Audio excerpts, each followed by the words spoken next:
Қазақ халқы қасиетті өз жерін қорғау үшін әр уақытта талай қиыншылықтарды басынан кешкен.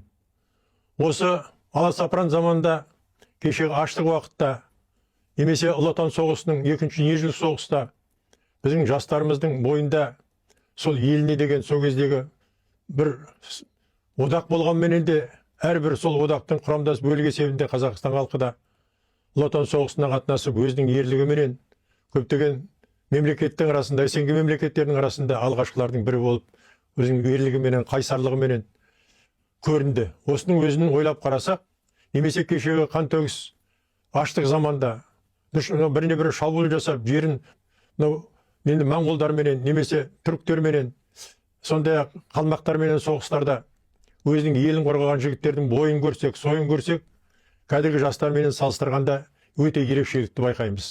Себебі ол кезде аштық, жоқшылық, жаугершілік заман жастарымыздың бойында олардың қайраттылығын, қайсарлығын, дене бітімін барлығын өзгертті. Себебі оның барлығы қиыншылыққа, сол жаугершілікке дайын болды. Әрбір жас өзінің елін қорғауға дайын болды. Соған садақ атып, немесе атқа мініп, басқа қиын жәпсілер жасап, өзін дайындады. Қазіргі кездегі өзіміздің жастарымыз, заманымыз өзгеріп, көктуіміз желбіреп, Қазақстанымыз гүлденіп көркейіп жатқанда, жастарымыздың бойында әлсіздікті байқаймыз.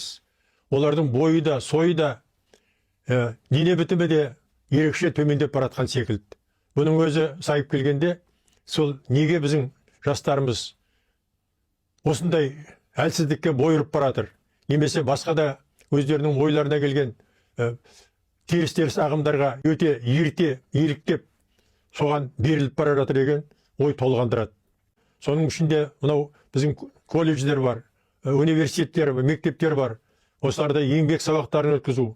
Бұрынғы кезде балдарды мектеп сабақтарын өткізіп, қолағаш шеберлерін тәрбиелейтін едік. Оның өзі де соңғы кезде кеміс мектептерде ондай шаралар. Мысалы, бір кездерде біздер мектепте оқып жүргенде тас бастық, өзімізге спорт зал салдық, немесе қой бақтық. Ал қазіргі балдар үйде осы әлеуметтік желіге көп көңіл бөліп, соның айналасынан шыға алмайды. Оның өзі сайып келгенде, біздің жастарымыздың бойындағы ой өрісін кемітеді.